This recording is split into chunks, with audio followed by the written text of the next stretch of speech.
Good morning students. हम लोग पिछले इंग्लिश ग्रामर के क्लास में नाउन पढ़ चुके हैं, काइंड्स ऑफ नाउन पढ़ चुके हैं, उसके बाद नंबर पढ़ चुके हैं, सिंगुलर से प्लूरल बनाने के नियम को देख चुके हैं हम लोग। उसके बाद noun the gender, masculine gender, feminine gender, common gender और न्यूट्रल जेंडर की चर्चा कर चुके हैं। मैस्कुलिन से फेमिनिन कैसे बनाया जाता है इसकी चर्चा भी हम लोग कर चुके हैं। तो नाउन के बाद अब प्रोनाउन की बारी आती है, जो सेकेंड पार्ट्स ऑफ स्पीच है। तो आज के क्लास में, आज के इंग्लिश ग्रामर के क्लास में हम लोग प्रोनाउन की चर्चा करने जा रहे हैं। प्रोनाउन, प्रोनाउन मीन्स सर्वनाम। सर्वनाम, सर्वनाम कहेंगे किसको? What is pronoun? सर्वनाम है क्या? तो आइए सबसे पहले इसके डिफिनीशन को देख लें कि ए प्रोनाउन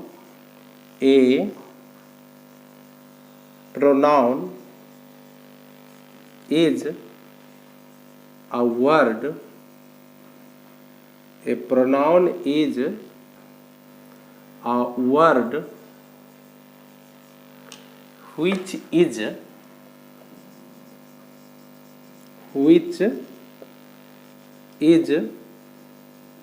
used instead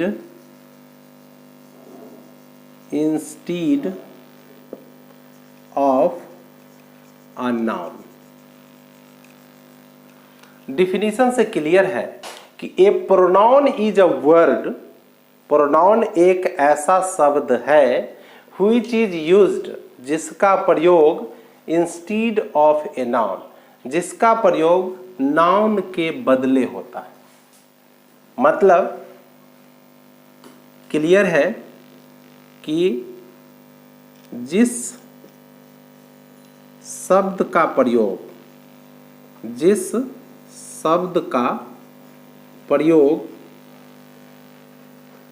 संज्ञा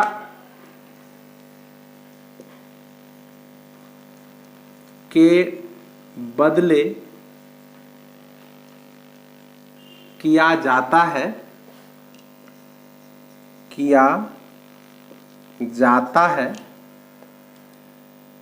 जिस शब्द का प्रयोग संज्ञा के बदले किया जाता है उसे प्रोनाउन कहते हैं। उसे क्या कहते हैं? प्रोनाउन कहते हैं।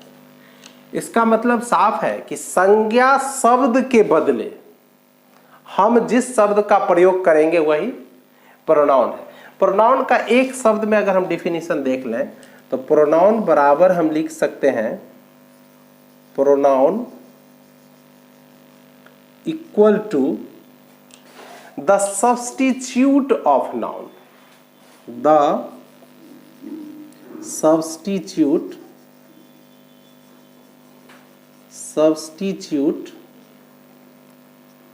of a noun। substitute of a noun, substitute का मतलब क्या होता है? substitute का मतलब होता है के बदले प्रयुक्त होना। के बदले मतलब किसके बदले? संज्ञा के बदले। या substitute का मतलब होता है की जगह लेने वाला। सब्स्टिट्यूट का मतलब क्या होता है? की जगह लेने वाला। तो यह किसकी जगह लेता है? संज्ञा की जगह लेता है। तो हम सर्वनाम का मतलब समझ लेते हैं वैसे शब्द जो संज्ञा की जगह लेता है। ठीक है, संज्ञा की जगह लेने वाला, संज्ञा या नाउन की जगह लेने वाला, नाउन की। सब्स्टिट्यूट का मतलब क्या होता है? कि जगह लेने वाला। इसका मतलब साफ हो गया कि प्रोनाउन जो है वह संज्ञा का जगह लेता है, संज्ञा के बदले प्रयुक्त होता है। कोई प्रॉब्लम नहीं है। आइए हम इसका डिटेल्स देख लें एग्जाम्पल से। Examples,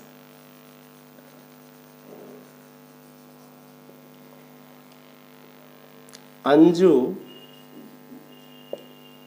is my friend, Anju is my friend, Anju reads with me, reads in my class,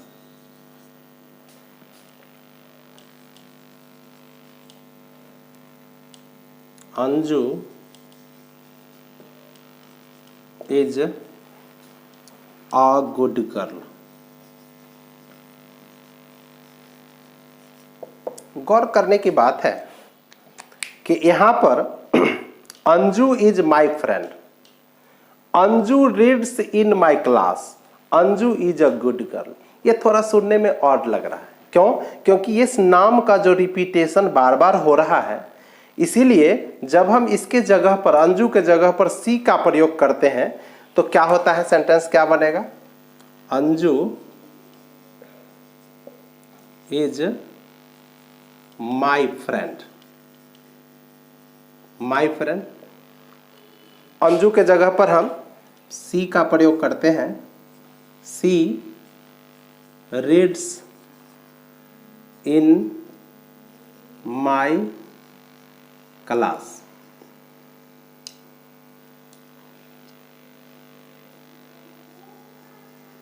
class. Anju is a good girl means she is a good girl, she is a good girl. तो first जो पहले 3 sentence थे, उस sentence से ज्यादा सुहावना sentence लग रहा है नीचे का 3 सेंटेंस। इसमें Anju is my friend, she reads in my class, she is a good girl. तो यहाँ पर अंजू के जगह पर हम किसका यूज किए? सी का यूज किए। तो सी के, अंजू क्या है? नाउन है, और नाउन के जगह पर प्रयोग क्या हुआ? सी। यही सी क्या हो गया? प्रोनाउन हो गया। She is a good girl, कौन है अच्छी लड़की? तो यहाँ Anju is a good girl, it mean she is a good girl. तो यहाँ पर सी क्या हो गया? प्रोनाउन हो गया। एक और एग्जांपल इसका देखते हैं हम लोग। Amar is my friend, Amar is a farmer, Amar works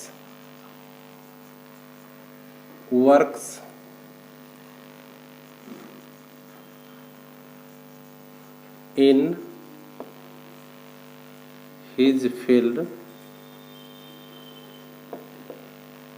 Amar is a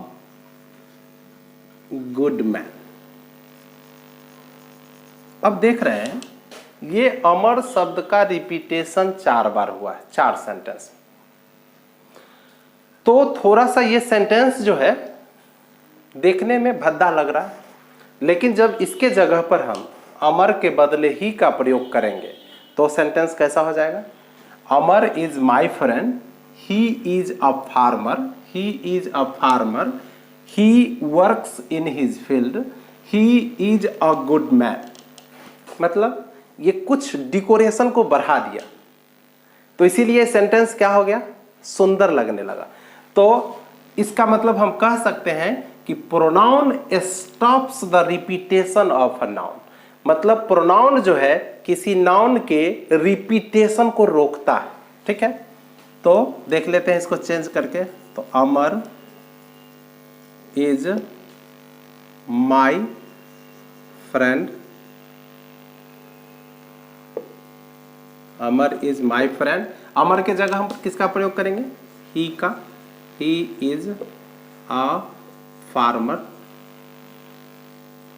he is a farmer, he works in his field, he works in his field. Amar is a good man means he is a good man. तो जहाँ जहाँ अमर का use हुआ था हम वहाँ पर ही का यूज किए और यह सेंटेंस में 4 चांद लगाने का काम किया, मतलब सेंटेंस की सुंदरता बढ़ाने में काम किया। इसीलिए फिर से कह सकते हैं इसको क्या कि pronoun stops the repetition of a noun. Pronoun क्या करता है, किसी नाउन के रिपीटेशन को रोकता है। ठीक है, तो इस तरह से लिख सकते हैं a pronoun stops the repetition of nouns। यह नाउन के रिपीटेशन को रोकता है, इसके बार बार प्रयोग होने से रोकता है और उसके जगह पर खुद का जगह ले लेता है। मीन्स प्रोनाउन वहां से नाउन हटा करके खुद का जगह ले लेता है। ठीक है, तो आइए हम लोग देख लेते हैं कि प्रोनाउन के कितने भेद हैं। ठीक है, तो there are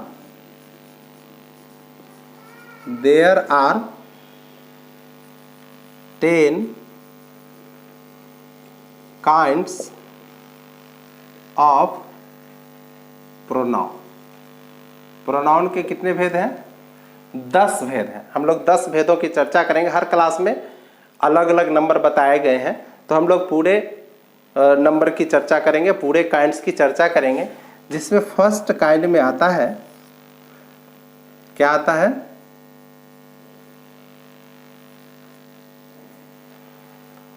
personal pronoun, PERSONAL, personal pronoun. इसका मतलब होता है पुरुषवाचक सर्वनाम, पुरुषवाचक सर्वनाम। ठीक है, हम लोग एक एक कर चर्चा करेंगे, सबको डिफाइन करेंगे और सबको पूरी तरह से फुल एक्सप्लेनेशन के साथ बताएंगे। तो अगर अभी तक आपने हमारे चैनल को सब्सक्राइब नहीं किया है तो आप मेरे चैनल को लाइक, सब्सक्राइब, शेयर, कमेंट और बेल आइकन को प्रेस करना नहीं भूलिएगा। Okay, thank you. आपको इस चैनल पर इंग्लिश ग्रामर और ट्रांसलेशन दोनों का कंप्लीट सॉल्यूशन मिलेगा। ठीक है, आप भी सब्सक्राइब करें और अपने दोस्तों से भी सब्सक्राइब करने को कहें। ठीक है, तो पर्सनल प्रोनाउन। दूसरा है possessive pronoun. Possessive pronoun, spelling इसको सही कर दें। बहुत बच्चे का कहना है कि ये राइटिंग समझ में नहीं आती है, तो बाबू ये प्रैक्टिस करो समझने का। ठीक है, so and I will request you that try to write cursive writing and your writing will be good. Okay, possessive pronoun, POSSESSIVE,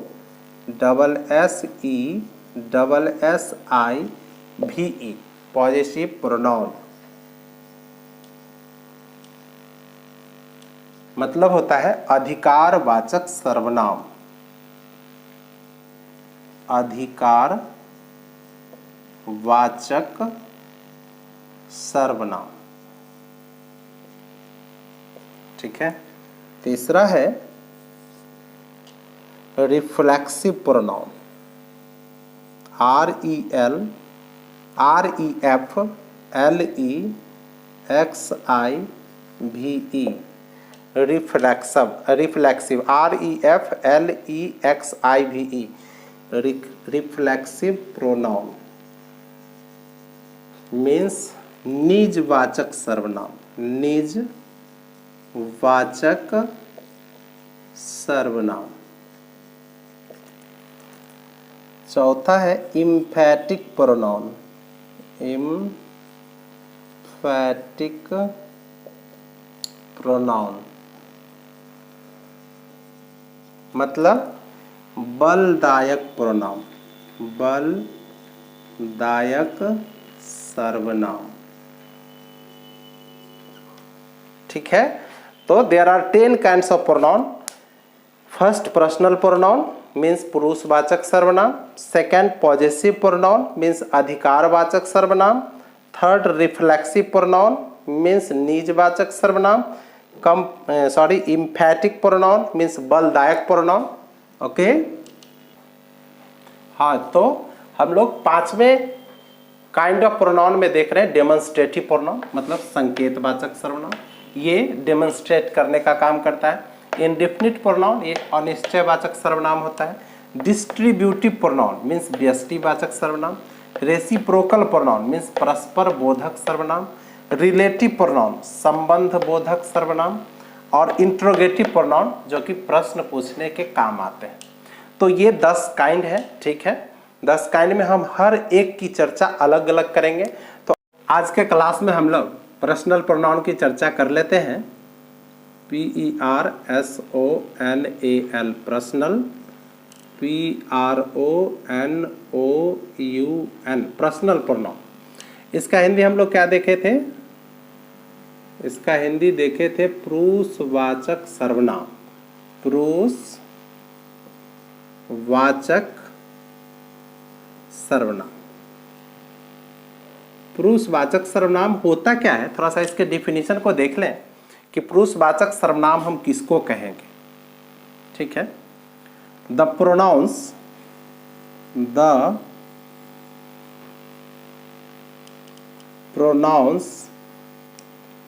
which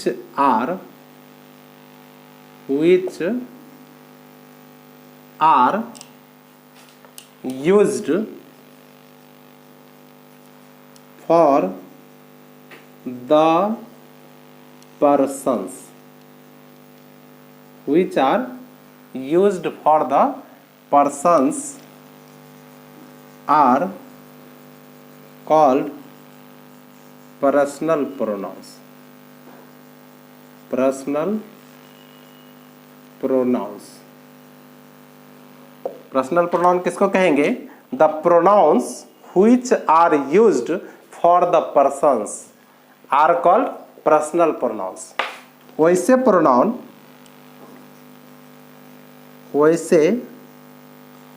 pronounce जिनका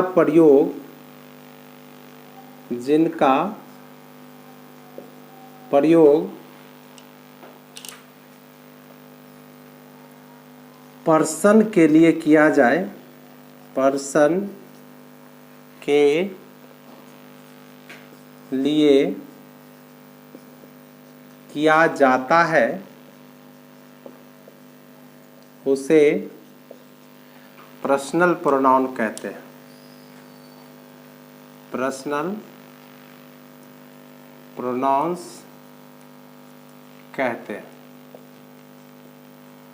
ठीक है, कोई प्रॉब्लम नहीं है। तो हम देखते हैं कि पर्सनल प्रोनाउन के लिए, पर्सन के लिए किस किस प्रोनाउन का यूज होता है। वे प्रोनाउन हैं I, we, you, they, he, she and it. ये 7 ऐसे प्रोनाउंस हैं जिनका प्रयोग पर्सन के लिए किया जाता है। इसीलिए हम कह सकते हैं कि ये जो 7 प्रोनाउन है, यह 7 प्रोनाउन ही पर्सनल प्रोनाउन कहलाते हैं। ठीक है, और ये पर्सनल प्रोनाउन के अलग अलग भेद हैं। First person, second person, third person. ये तीनों पर्सन की चर्चा हम लोग डिटेल्स में नेक्स्ट क्लास में करेंगे। वैसे इसका डिफिनीशन हम लिख सकते हैं कि I, we, you, they, he, she and it are called personal pronouns। Personal pronouns. ठीक है, I you we they he she it को ही हम क्या कहते हैं, पर्सनल प्रोनाउन कहते हैं। ठीक है, तो आप इस डिफिनीशन को अच्छे से याद कर लेंगे, काइंड्स ऑफ प्रोनाउन को अच्छे से याद कर लेंगे। ठीक है, इसके बारे में, पर्सनल प्रोनाउन के बारे में और डिटेल्स और विशेष जानकारी हम लोग नेक्स्ट क्लास में लेंगे। Okay, thank